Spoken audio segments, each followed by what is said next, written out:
J'ai laissé mon cœur sur ces monts avec l'espérance de le retrouver cet été en faisant l'ascension du Mont Blanc. Oui, ce dimanche fut une magnifique journée. Et du haut des glaciers, une pensée a couru vers les amis lointains. Je les aurais voulu tous là pour profiter avec moi de ce merveilleux spectacle. Pier Giorgio est sportif et aime par-dessus tout l'alpinisme. En approchant des cimes enneigées, il monte vers des lieux plus hauts et plus purs, traverser de grands espaces à couper le souffle, où il peut contempler le Créateur. Conscient de la grâce qui lui est faite d'avoir une bonne constitution physique, Pier Giorgio vit à fond sa passion. Voyez quelle importance cela peut avoir d'être en bonne santé. Notre santé doit être mise au service de ceux qui n'en ont pas, car autrement, ce serait trahir le don même de Dieu et de sa providence.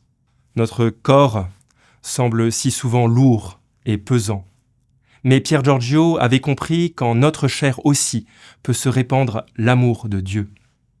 L'athlétique, Pier Giorgio nous rappelle ainsi la nouveauté chrétienne, le corps et l'âme ne vont pas l'un sans l'autre.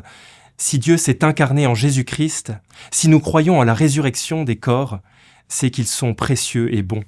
L'alpinisme lui apprend que l'âme soutient le corps qui souffre dans les montées escarpées, et le corps, qui s'exprime librement dans le sport, offre à son âme, parfois mélancolique, toute la saveur de l'espace et du temps où Dieu nous a semés. Pier Giorgio aime ouvrir de nouvelles voies.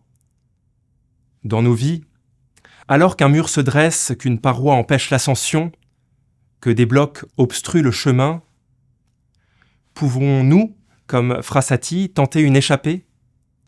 Là où nous voyons une barrière infranchissable, lui cherche la brèche, la voie ascendante. Demandons cette grâce au Seigneur. Quand la falaise s'effrite, que nos mains trouvent une autre prise entre les rochers glacés.